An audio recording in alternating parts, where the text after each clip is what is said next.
Let's see here.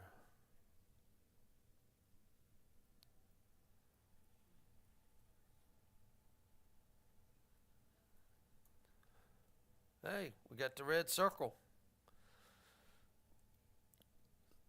Okie dokie.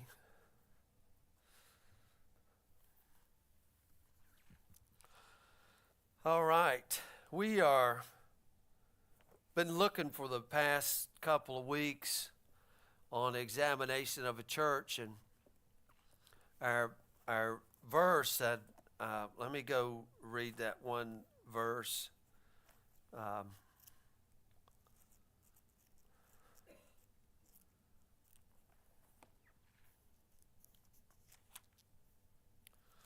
Jeremiah 12:5. This is just our verse for the month or the year. If you have run with the infantrymen or the footmen and they've tired you out, how can you compete with the horses? Just a little verse there to remind us that things can get tough sometimes, but keep going. Now, where scripture that I've been using was Revelation chapter 3 and verse 1 and 2. Let me just read those. To the angel of the church in Sardis write, he who has 7 spirits of God and 7 stars says this, I know your deeds, that you have a name, that you are alive, and yet you are dead. Be constantly alert and strengthen the things that remain, which were about to die, for I have not found your deeds completed in the sight of my God. But that little phrase, you have a name that you're alive, but you're dead. So we've been looking for a few weeks here about the church kind of pretending, I guess, if the church had a physical examination, went to the doctor, what would be the diagnosis? Now, I'm not saying God's church at large, but us, Rhythms of Grace. Would we be healthy? Would we be sick? Would we be very sick? Or would we be dying? And that's sort of what we've been looking at over these past couple of weeks. And I want to continue on that path right there. And when we get to the end of this, I may end today, if not today, next week. And because I don't want it to be negative, all negative, because like I said, I call us a scrappy church. I want us to be a scrappy church. And when I mean that in a very, very good way. Scrappy as in we are small, but we are fighters. So, in that kind of way. But, and some of these things may sound, what's the word I'm looking for? Strange to your ears, or maybe I know from my perspective, some of these things I'm going to are completely new, 100% new. And I know you may think that's crazy, but it's whatever you're brought up in, that's all you know. So, one of the things that when very sick churches and dying churches, the church refused to look like community.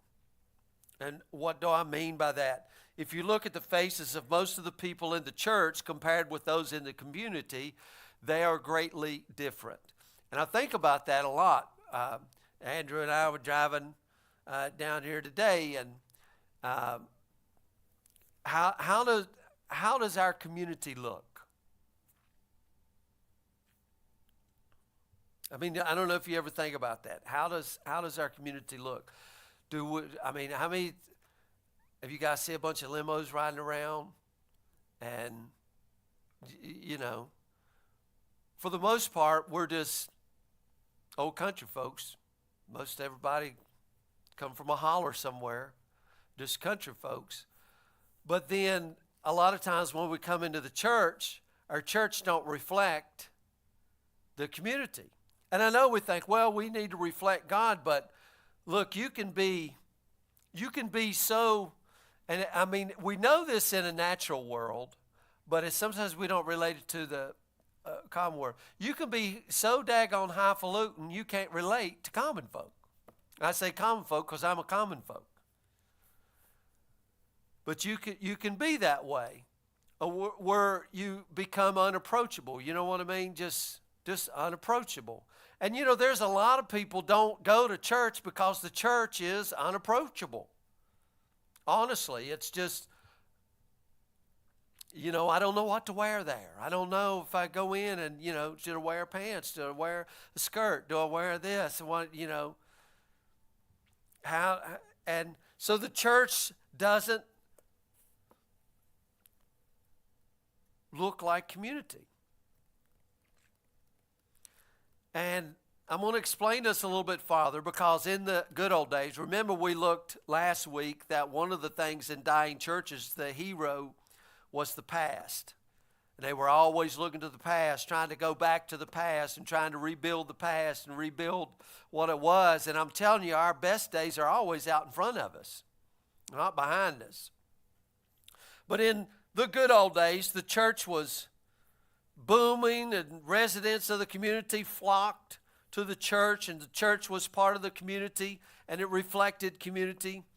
And the community began to change, which I can tell you this, and this is one thing American people are fighting for. The church of God is, and Paul said this, and if you guys could hear this now, it might prick your ears a bit, but the church of God is multicultural. Do you know what that means? That means other than white people will be in God's church. Now, I know you think, well, yeah, imagine when Paul said there's no more Jew, no more Greek, no more this, because in their minds, only Jewish people. And then if you did come into the church, you know what you had to do? You had to become a Jewish person. They were called proselytes. So you couldn't come into the church and be a Gaul. You couldn't come into the church and be a barbarian. In their minds, if you come into the church, you had to leave all of that and become a Jew. And Paul says, no. So communities change, you know. Communities change. And as economics change in communities. We were talking earlier before church about schools closing. Imagine that. I mean, imagine how hard it is for, people who went to Tazewell and now they're got to go, half of them's got to go to Graham, the sworn enemy of the football team, or half of them's got to go to Lebanon, or they combine Lebanon and Honaker. Can you imagine them kids going to school together? And it's like, oh no, those things change. They always change. But you know who doesn't change? Church. This is the way we've always done it. We're not backing up. So the response to the change in community, it's often very subtle. And do you know the way it used to be? Now it's different, but truly, over there, you got Bandy Free Will Baptist Church. Guess who went to Bandy Free Will Baptist Church? People from Bandy. Imagine that. Because it was a community church. And back in the day, if you had to walk, are you going to walk 38 miles to church? Or are you going to go the one that's right down there? Or if you had to ride your horse or get in your buggy and go. And then even back in the day when they got cars, you wasn't going to go on no long trips you went to. So the churches was in the community, right? But now everybody's got car, and some people come from council, all over the place, Abingdon, everywhere, to come to churches that are different. So what happens to the little community churches? And in a lot of communities, what happens? People die and people move away because how many jobs is there? And then, so what happens? The church doesn't reflect community anymore because nobody that goes there lives there. Right? So, and their children, their grandchildren, the younger generations, they've left town. So it comes back to this identity issue, this thing that we talk about often, identity, because they don't identify with it. And when that happens, the church, when the church doesn't change going down that road, it begins its death march. And family by family, the church declined and the members grew older. No young families come in to replace them. The church was always asking the community to come, but almost never any effort into the community. When I say no effort into the community, what is the church doing to the community? So then, what happens? I'm telling you these things as warnings to us to not go down that road. I don't think we are, but I know I have been a part of a church that become a fortress. Y'all know what a fortress is. One of the things that you do in a fortress is you build a moat, right? You know what the moat is for? So if anybody gets close, they fall in, the alligators eat them, right? And the fortress is we got great big walls and we got great big gates. In other words, we're going to keep the people out and keep locked up the ones that we have on the inside. So the church becomes a fortress. We're not going to allow the world to enter our space.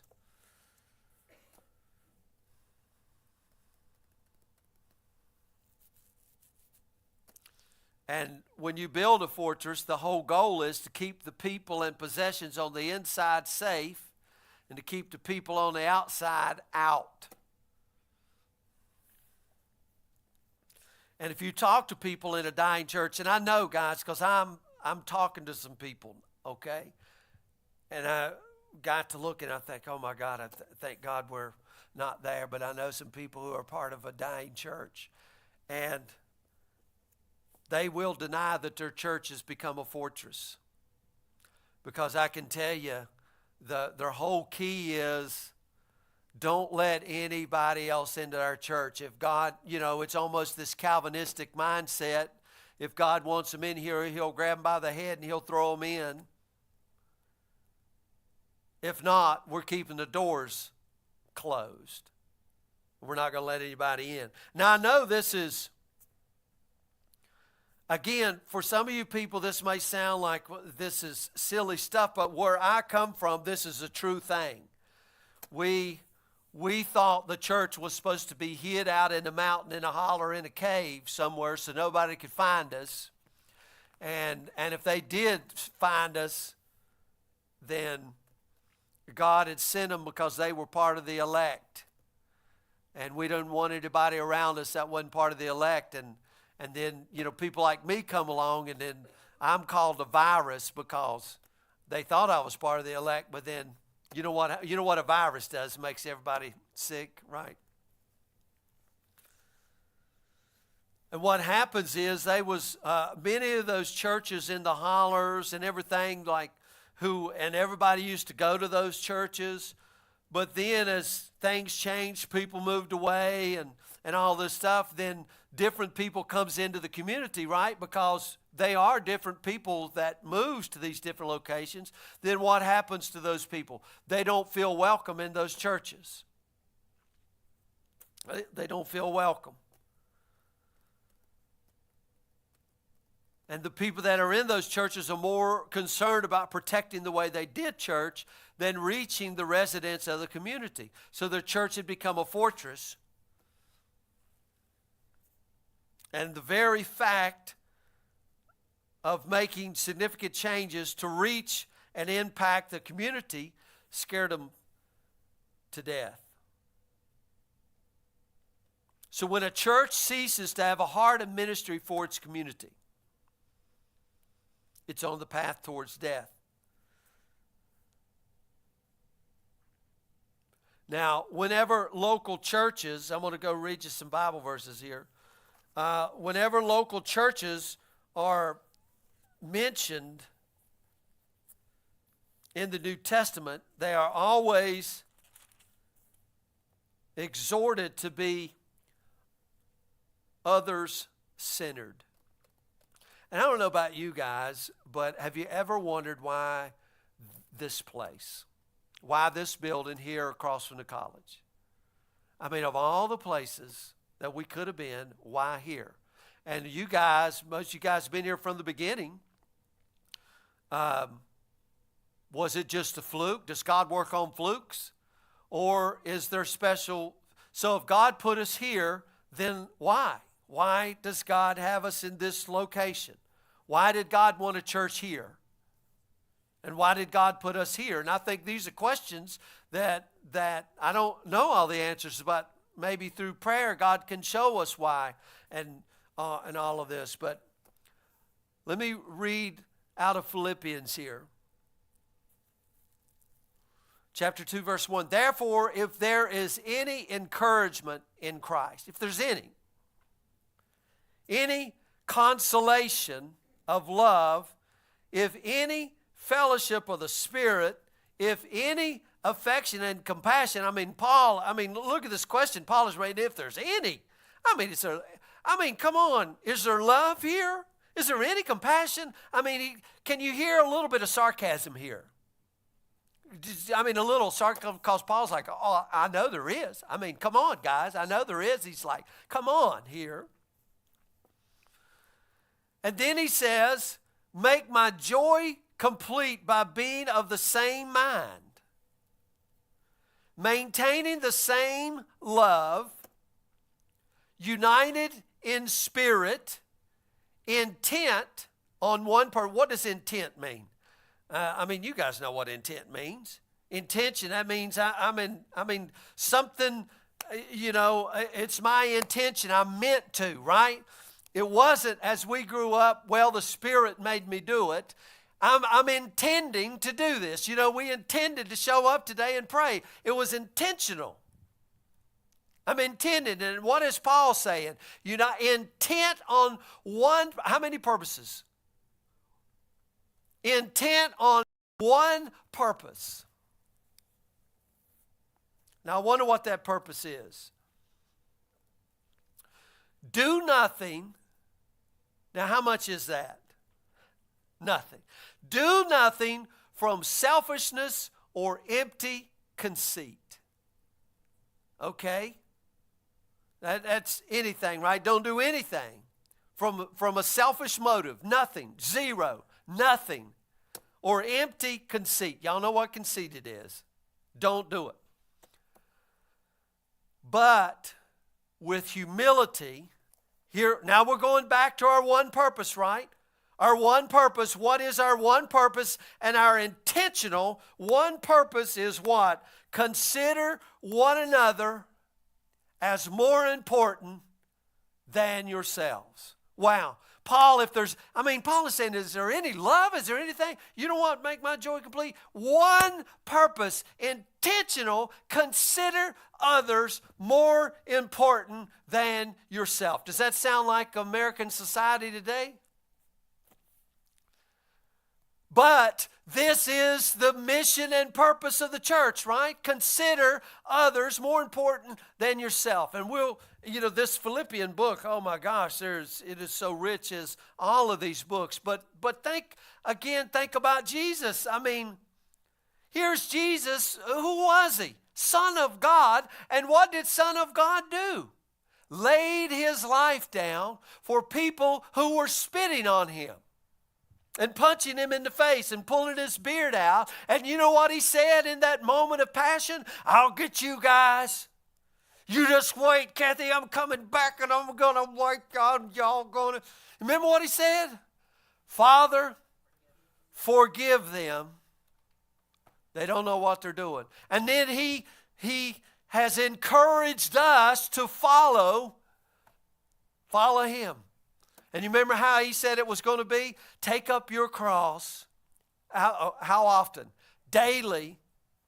And follow me. So one intention, one purpose, the intention of one purpose. So I guess what Paul is saying here, because none of us live in a cave, so all of us are around people all the time. So in other words, we can practice the gospel all the time in everywhere we go, because with one intention, what are we doing?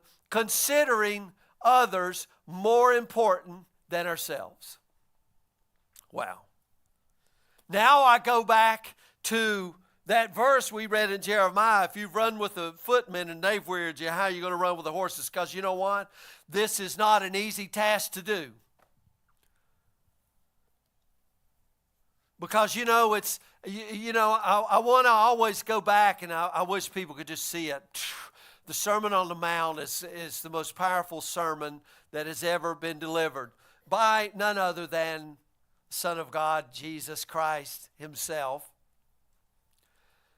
And, truthfully, it's easy to love people who are nice and good, right? I mean, it's easy. It's easy to love people that look like me and act like me and smell like me and do all of that. But what about the hard people? How do you love difficult people who won't receive it?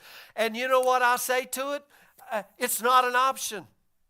Jesus didn't say, be good to those who can be good back to you, did he? He said, pray for those that despitefully use you. Oh, but this guy, he's humiliating me. He's slapping me on one cheek. And what does Jesus say? Everybody knows it, right? Remember what Jesus said? If they slap you on the cheek, bust them upside the head. Turn the other cheek. He said, if you have a dinner, don't invite those that can pay you back. Now that sounds crazy. I thought, well, let's just have a dinner for church people that are just like us, and then we can go to their church and have dinner. He says, no, invite the poor. Invite those that can't pay you back. Now imagine this. I mean, here is Jesus living this out. And you know what, guys? While we were yet sinners, Christ died, and he's done all that for us. And you know what? We can't pay him back. We can't, can we? Any of you guys got enough righteousness or any of this stuff to pay him back? You can't pay him back, so he did it to us, and he compels us with one intention, one purpose, to do this to others, and know right out of the gate they can't pay you back. And he says, go look for them. They can't pay you back.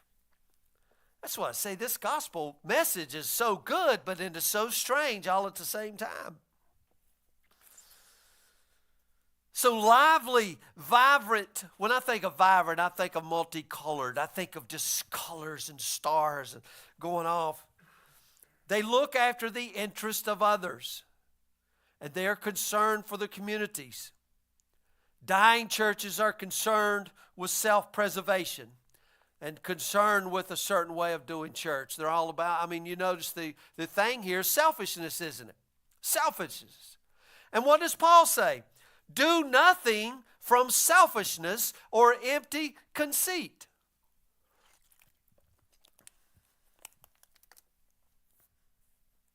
Dying churches,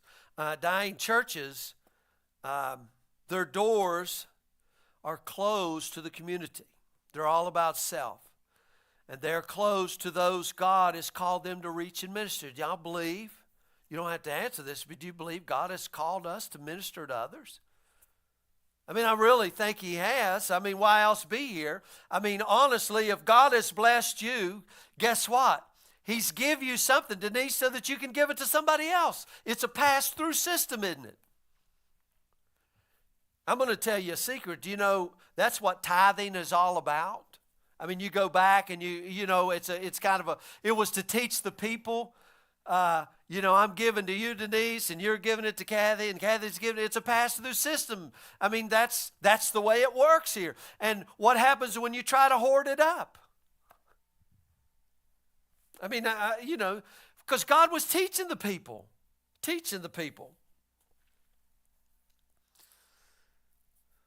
So In those dying churches, the church had stopped or no longer reflected the community around it.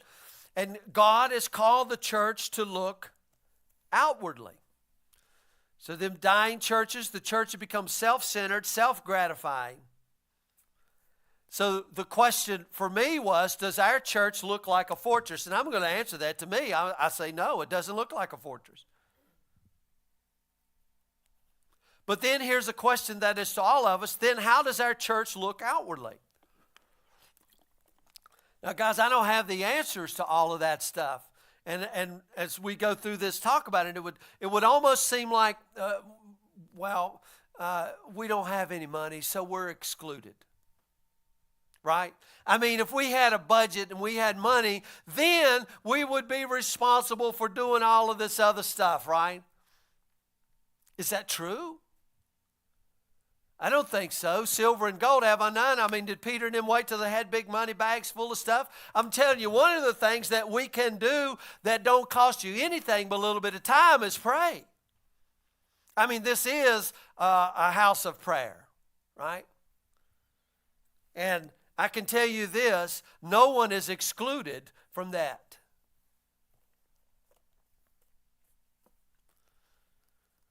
Now, one of the things with dying churches and very, very sick churches, their budget moved inward. Now, guys, we don't even have a budget, so our budget is not inward or outward. It's surviving. We pay our bills. Thank God for that. It's not a light thing. I mean, we've been surviving up here, but I can tell you this, I was astounded by just a little bit of stuff here with Andrew and the people that responded in the community and all kinds of new stuff and, the hotels. It didn't come from us, but you know where it began? It began with us. It began with us. And God allowed us to participate in this thing, right? So it wasn't like we took all of our budget money and did anything. We didn't have any budget money. But that's what churches do. Because where the money of the church goes, there goes its heart. And dying churches, their funds are always inwardly focused. And one of the common themes with dying churches was they viewed their elders as their personal caretakers. Now think about that. Outward focused funds are always the first to go. Let me go to Mark's Gospel. Let's go to Mark's Gospel, chapter 10. See if this Bible's got Mark in it. It's got Matthew. Hey, it does have Mark in it. It's a good Bible.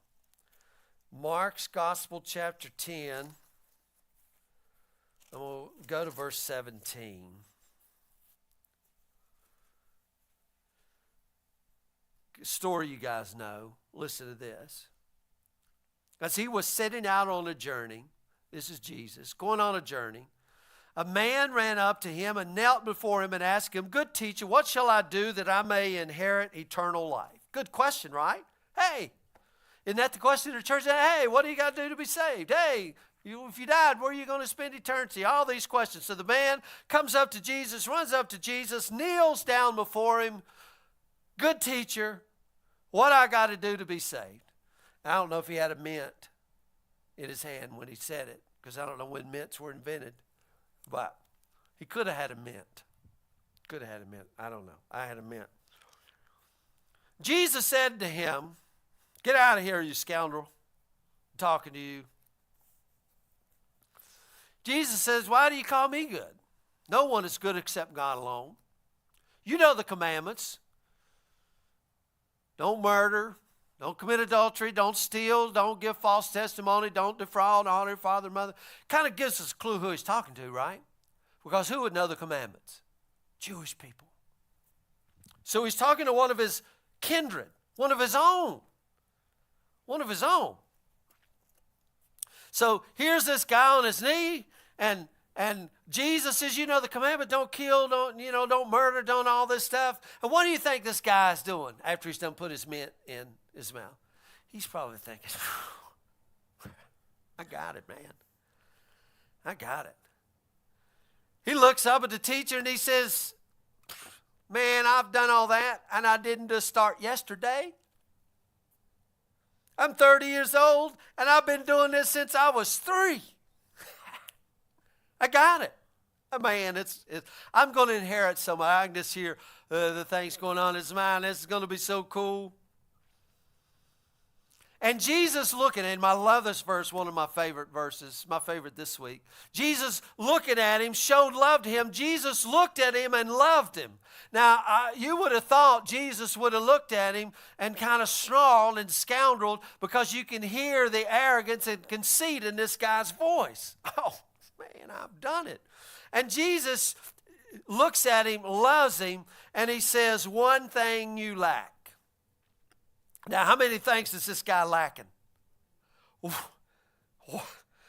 One thing. I mean, okay, so maybe I'm listening here and I got a tad bit of hope. Okay, I need to do one more thing. Okay, I don't know what it is. I've kept the 10. Maybe there was 12. I didn't know. But now he says there's one more thing.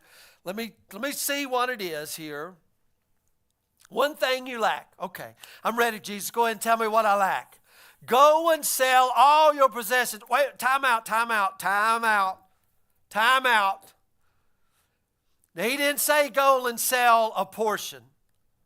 He didn't say go and give 10%, did he? He didn't say go and what did he say do? Now, listen to this task Jesus has asked. Go and sell how much? All of it. And give it to the other rich people because they need it. And some of them, they don't have as much as you have. Right?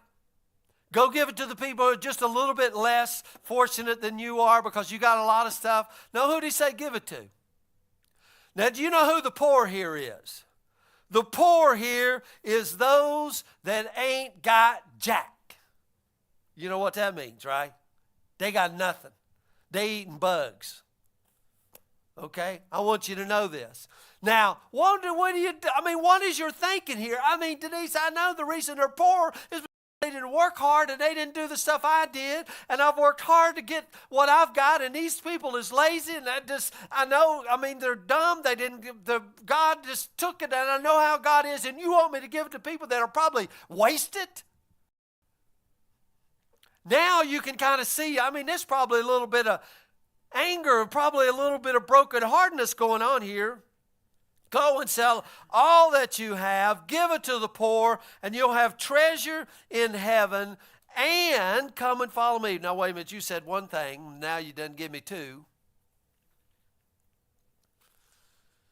But this guy, whatever his name is, Gideon maybe, you reckon his name was Gideon? We'll name him Gideon. Maybe Gideon, the rich young ruler here. Maybe Gideon was deeply dismayed by these words and he went away grieving. Grieving's a strong word, ain't it?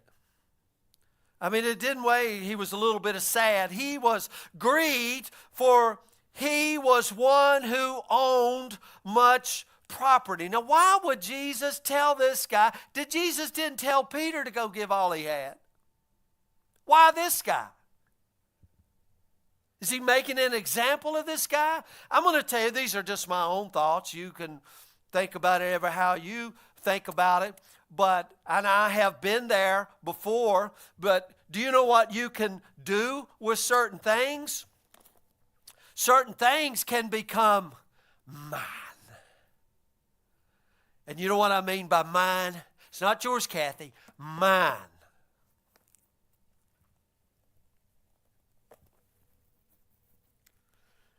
And I believe this guy, this rich young ruler, everything that he had, probably he got it by working hard, and probably he got it honestly. I have no idea. But I know his heart was attached to his things. And when your heart is attached to your things, in another scripture, it's easier for a camel to go through the eye of a needle than for a rich man to enter the kingdom of heaven. because he was attached to his stuff. He was attached to his stuff. And you know what I've learned and you know what I realized? It's just stuff. It's just stuff. And I don't care what you got, it's stuff. It's all it is, it's stuff. Andrew was telling me his sister's house got burned up there over Christmas. And you know what happened to her stuff? I mean, what happens to your stuff when it's in a house that burns up? It's still stuff, but it looks a whole lot different. It looks like ashes. Smells like smoke, right? Because when you're attached to it, I mean, God is not saying to everybody, give up your stuff. Because I have known some people who wasn't attached to their stuff. You ever known people that just give stuff away? They just give everything away. It's like, man, that's worth a lot of money. They give it away because, hey, they kind of got this mindset. As Paul told us back in Philippians, consider one another with intentional purpose better than yourself. And if I'm thinking of you as better than myself, what am I? Oh, man, it's no problem for me to give because in my mind, Denise, I'm always giving up. Because if I'm considering you better than myself, I'm giving it's up, right? You see, what happens is this is where the conceit comes in when I'm giving down. You understand what I mean? When I'm giving down, what does that mean? That means I'm better than you, Tim. I'm better because you're down there and I'm up here. But Paul says, oh, no, no. And what is Jesus saying here? Because this guy had a lot of stuff so he could give, but from what position? Up here. And Jesus says, The only way you're going to get this is to give all of that away and get down here.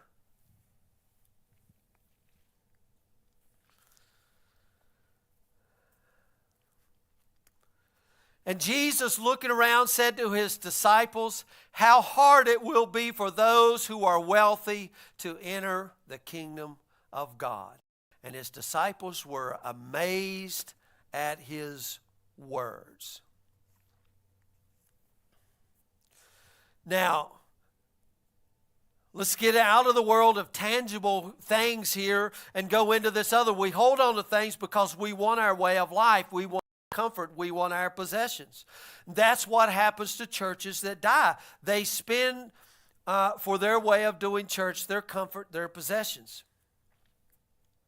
So again, it's not about how much you have. Silver and gold we ain't got. But what do you do with what you have? And what do you have? And a guy told me this the other day because I'm saying, man, we ain't got nothing. Well, remember Moses? He's sending Moses down to Pharaoh, and Moses says, you know what, I don't talk good. I'm just a country folk, and I don't do all this. And remember what God said, what you got in your hand? What you got in your hand? And I began to look around. One thing I got in my hand is right here. One thing I got in my hand is prayer. What do you got in your hand? Throw it on the ground and watch it go to town. Right? What do you have? So here's a question for us. How can our church, Rhythms of Grace, make a difference for God's kingdom? Are we supposed to make a difference for God's kingdom? I believe we are. I believe if we lose that vision, then why be here? Honestly, I mean, so how can our church make a difference for God's kingdoms? And to follow up with that, what are some ways we can move towards an outward focus with what we have? And again, what do we have? And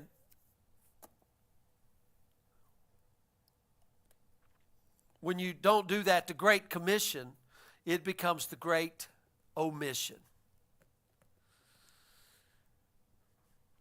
And as we talked about, when the past is a hero, certain symptoms develop. And they can become sicknesses. You know how, when you begin to get sick, you kind of feel it coming on. You get this gradual sickness.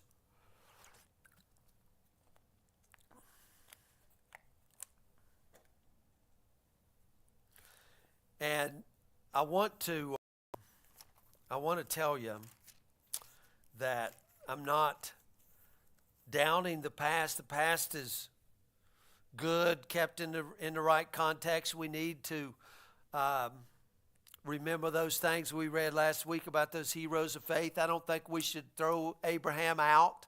He's there recorded in the scriptures for us to remember, but we're also told they searched for something and never found it, but we have. Jesus told them that the least in the kingdom was greater than John the Baptist, and he was the greatest of all the prophets. But I want you to hear this. Matthew 28, verse 18, Jesus came up and spoke to them, saying, all authority in heaven and on earth has been given to me. Go. Now, just listen to that. Go. Go, therefore, why? Because all authority in heaven and in earth has been given to him. And what does he say do? Make disciples. Now, make disciples of all nations. How many nations? All nations. Baptizing them in the name of the Father, the Son, and the Holy Spirit. And listen, verse 20, teaching them to follow all that I commanded you, and behold, I'm with you always, even to the end of the age. I mean, what's he say? Go, teach. Is teaching important? I mean, Jesus says his last words here to his disciples as he's there and he's getting ready to ascend is what? Go, teach, baptize. Right? Go, teach, baptize. Let me say it again. Go, teach, baptize. You know what baptize really means? In the old days when they would be working steel and they would hammer out, they're making a sword or they're making a plow and they're doing this and they got it red and they're hammering it, boom, boom, boom, and then they're hammering it, and then you know what they do with it? They baptize it. They stick it into the water. Completely down into the water. Boom. Because that baptism is changing something about the steel, right? It's a part of the process, right? And that baptizing, that steel was very, very important. And see, we live in a society today where we don't think those things are important again, but they were a part of it. I mean, what did he say? Go, teach, baptize. Now, he didn't really ask, well, how many do you got in your church or whatever? Go, teach, baptize. Now, I can tell you this. This is called the Great Commission, and I'm sure everybody in here has heard of that, the Great Commission. I grew up where we did not believe in the Great Commission.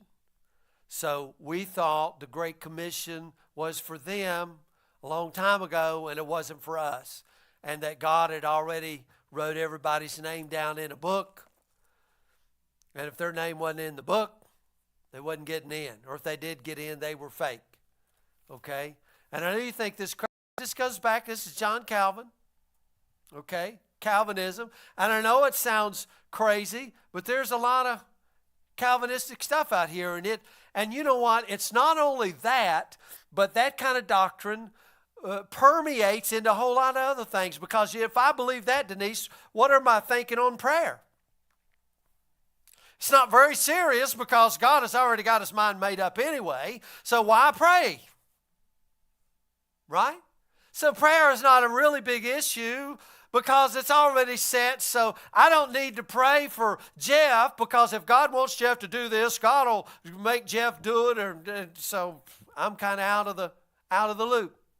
Right?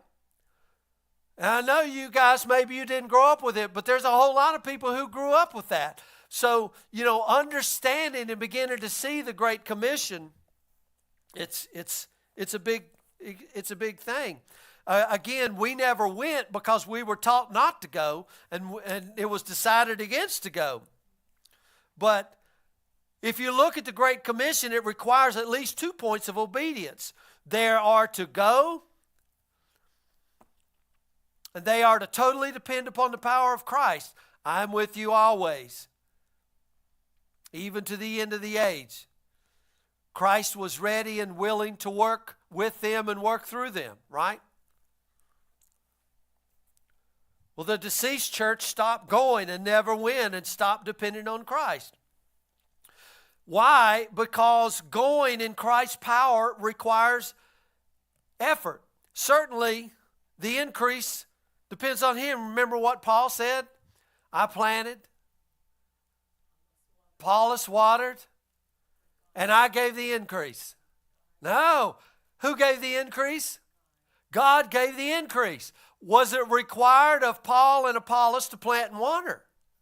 Absolutely, it was required of them to plant and water.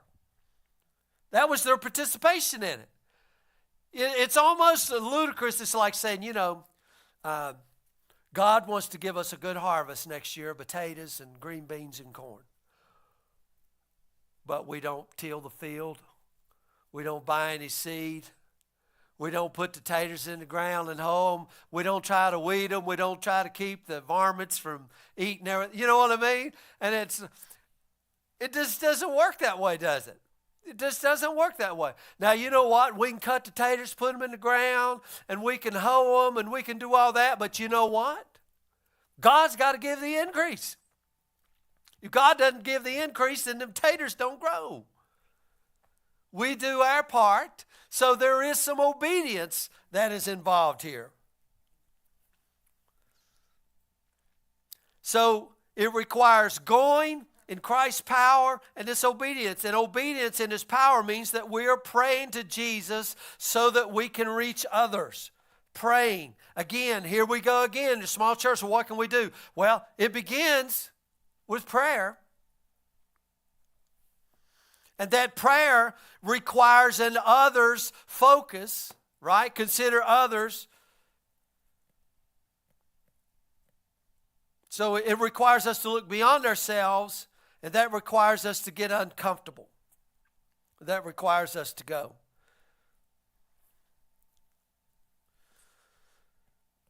Let me go back in Matthew's gospel. And I love these verses too. There's a lot of verses I like. Matthew chapter 4, verse 22. We've went over these verses before. Verse 22. It's hard to find these things. This is Jesus that comes on the boat and the disciples are fishing. And look what it says. Immediately they left the boat and their father and followed Him. What does that mean right there? They left their boat. What does it mean they left their boat? Naturally, they left their boat, right? But what does it really mean? What's the deep meaning here, if you will? What did they make from their boat? That was their income. Yeah, that was their income. That was their security. That was how they paid the house payment and the car payment and got the car worked on, right? They left that economic security and they left their father. What does that mean? They gave up all their heritage, their name, their identity. They left all of that behind. And now, how fast did they come to the conclusion to do this? Immediately, they did this, but they didn't just do that. See, you can't just do that. Okay, I'm leaving the boat. I'm leaving my father without the last part. And followed Him. Because if you leave, let me tell you something. If you're not following Him, you better stay in the boat and at your father's house. Because you're going to starve to death if you don't. But if you want to go on a great adventure, a great pilgrimage, leave the boat, leave the Father, and follow Him. I love those verses. So when churches that were dying, the Great Commission became the Great Omission. And guys, when I speak to you of churches that are dying, I can name 10 of them right now. You never heard of them. They're not here local. And they wanted the same results as it used to be, but they weren't willing to expend the efforts. They weren't willing to go into the community to reach and to minister to people. They weren't willing to invite their unchurched friends and relatives. They just wanted it to happen.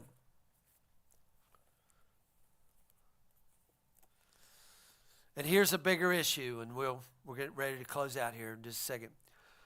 The bigger issue, even if the church began to grow on its own, the members of the dying church would only accept the growth of the new members if they look like them, if they do it our way. And ain't that a commercial or something, do it our way? What is that, Burger King or something? Who is it? Burger King, have it your way. Yeah, have it your way.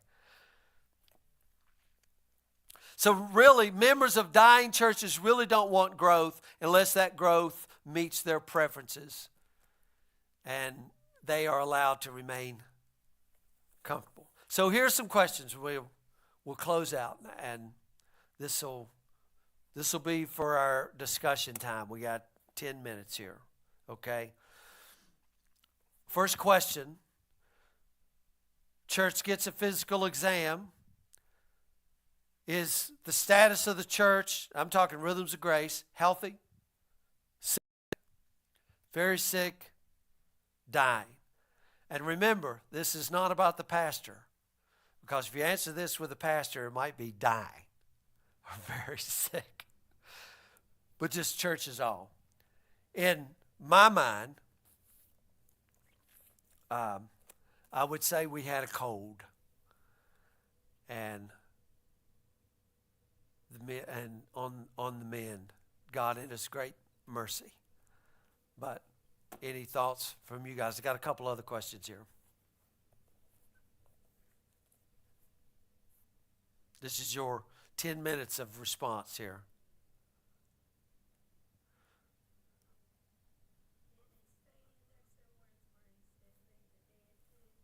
Let the dead bury the dead. Sure did. Yeah.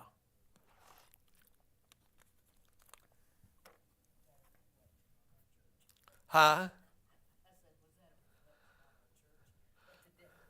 Let the dead bury the dead.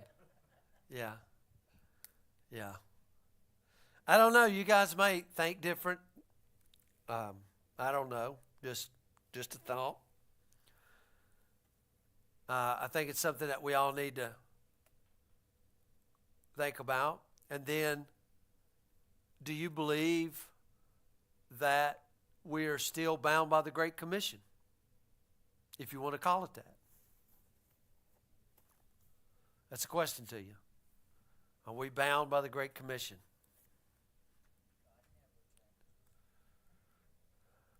So that means you're saying yes.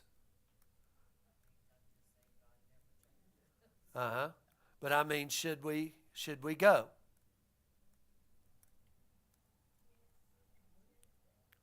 We're to go. You say yes. Anybody else?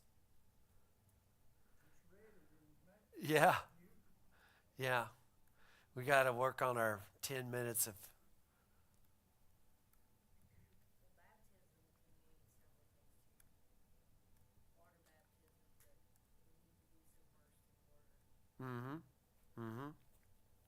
Yeah, so true.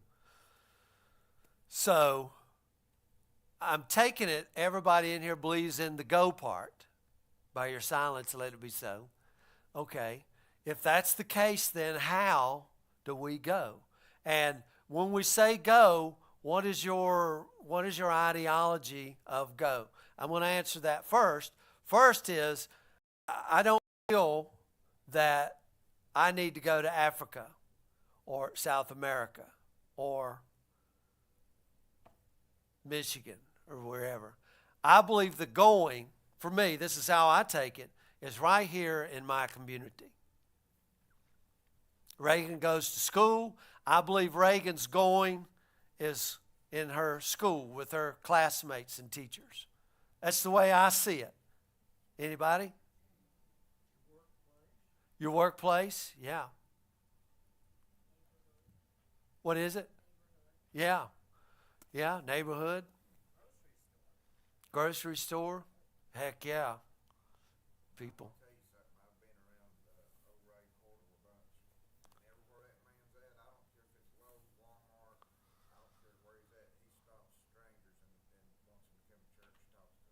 Mm-hmm. Mm-hmm. And if anybody knows, you guys don't know who Ray is. Ray is Billy's dad, who is with Morgan. So, yeah, and he's just, yeah, that's right. He really is a walking testimony, and he's just got that heart. Okay, he's just got that heart. He's genuine, and I know a lot of us may say, well, that's not my really personality. Uh, I'm.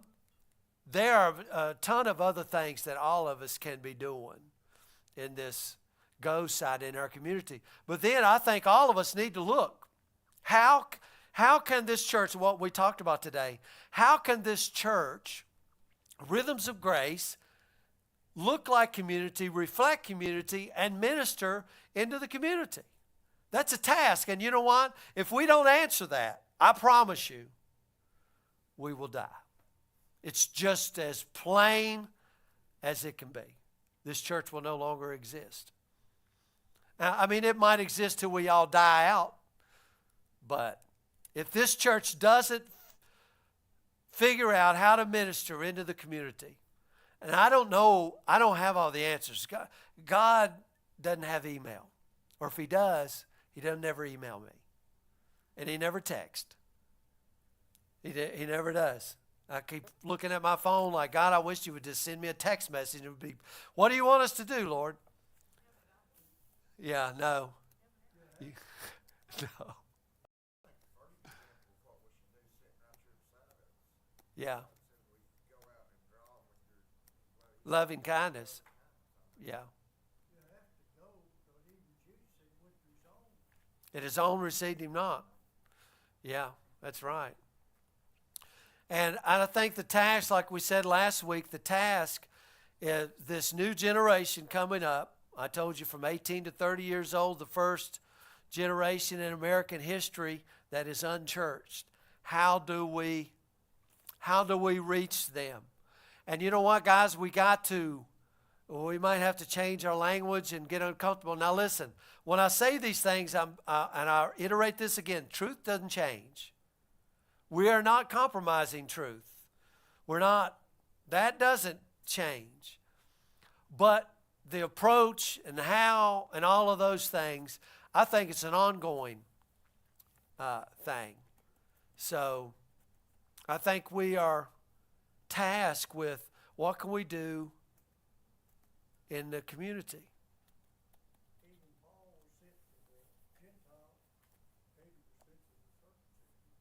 Yeah, that's right.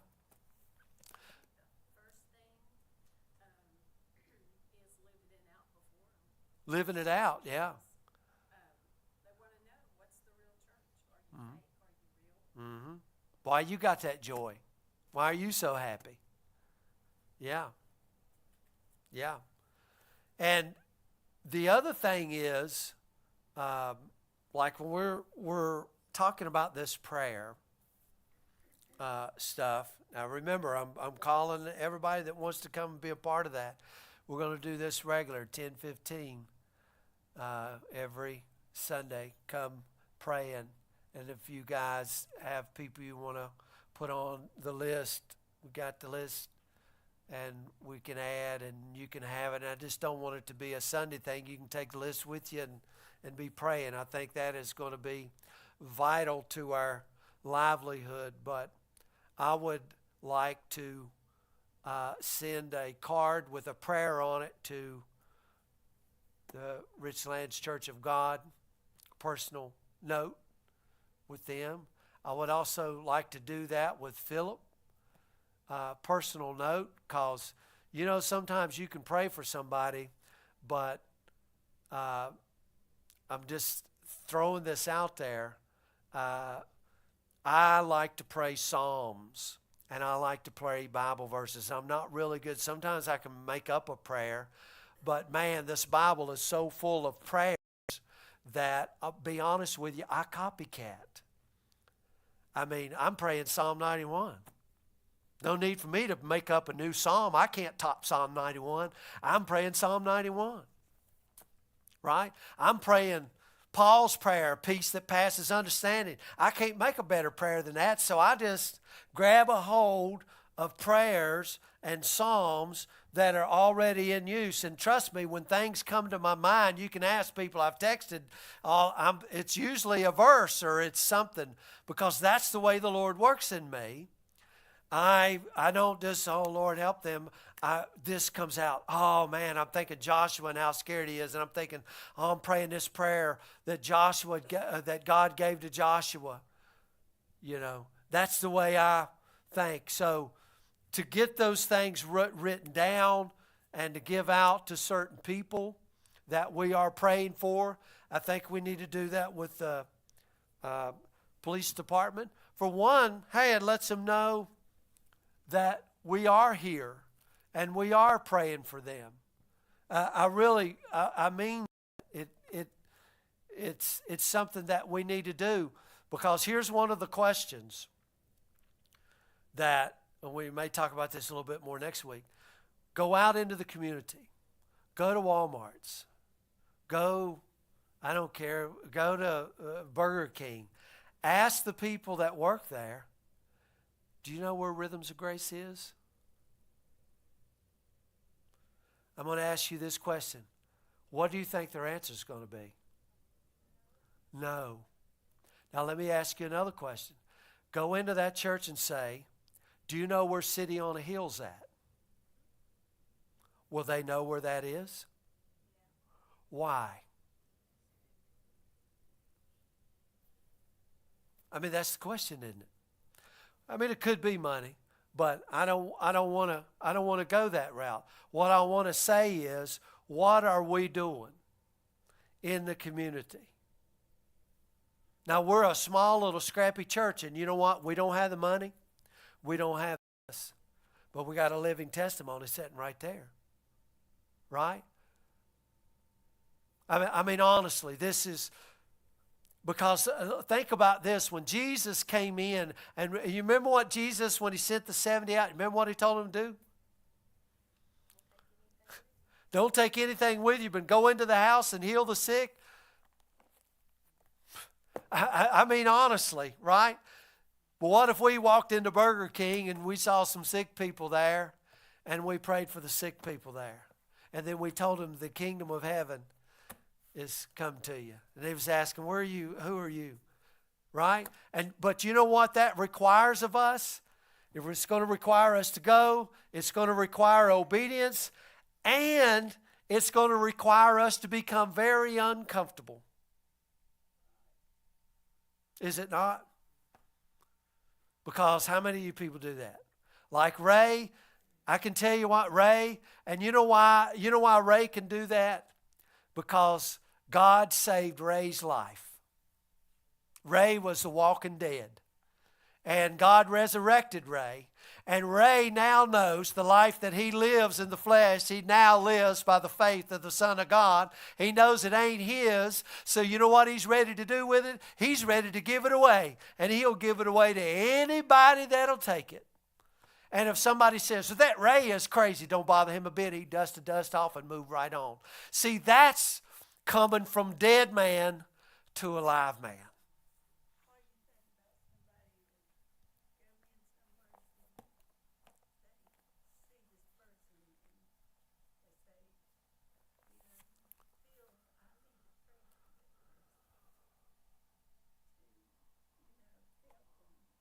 Mm.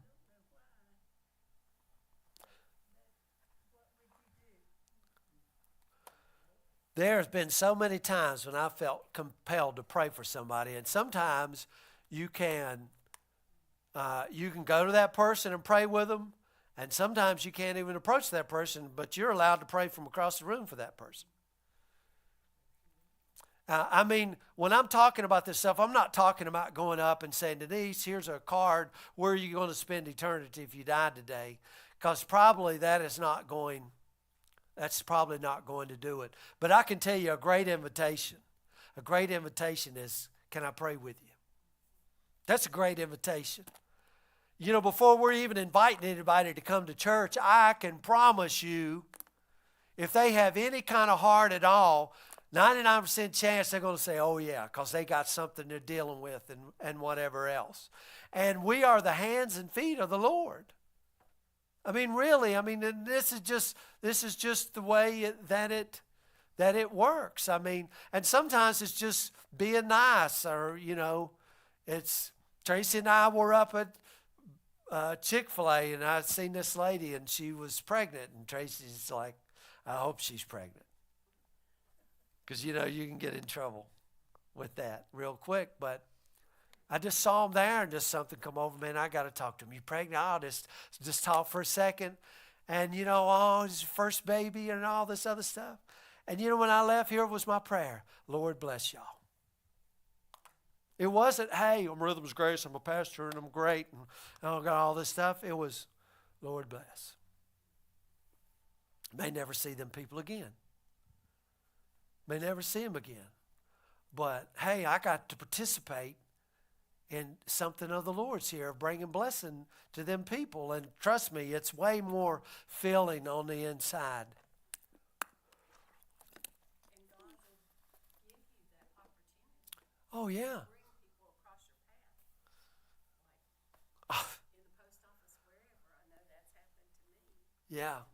It is just around so much. And you know, the first time when I saw Andrew down there, you know, and now I began to see more and more and more. I began to see more opportunity and more opportunity and more where I didn't see it before. Because you can just go down like a horse with blinders on and go do your little thing, and you're sitting there praying, oh, Lord, what do you want me to do? What do you want me to do? And when your eyes get open, it's like, oh, my God, there's not enough hours in the day. There's not enough hours in the day. Have you ever prayed that for your own kids? What's that?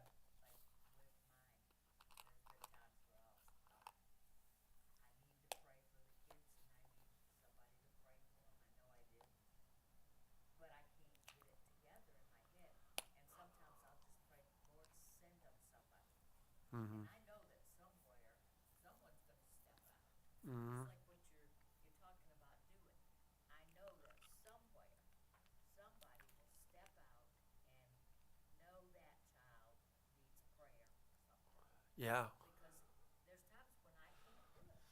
Well, I think that's exactly right. Kathy's saying sometimes you just can't pray.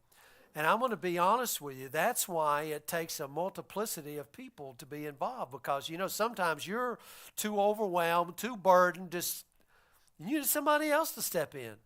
I mean, strength and feeble knees, and every one of us has had feeble knees at some times. Well, it's because we know all the faults too. And You're exactly right.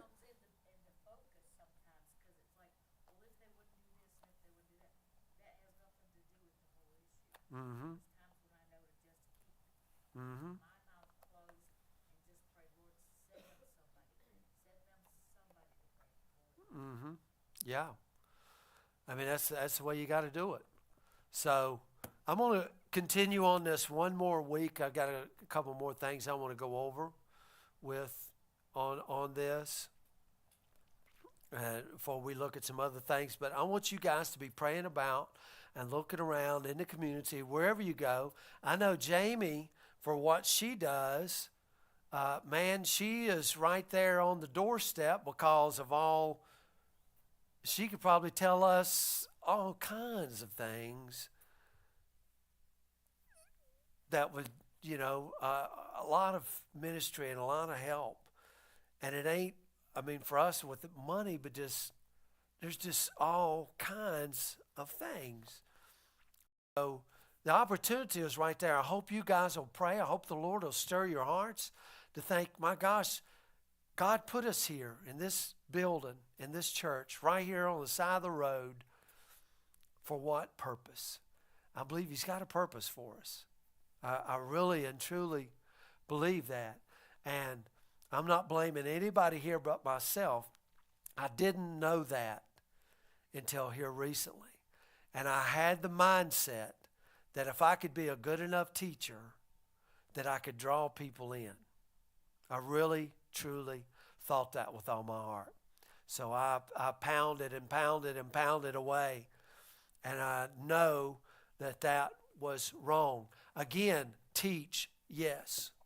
But there was a word that come before teach. Remember what it was? 2-letter word, starts with a G, ends with a O. Go. I put teach ahead of that. And that was out of order. And I really thought, like Field of Dreams, if you build it, they will come. He didn't say build it and they will come. He said go. And I didn't see it before. So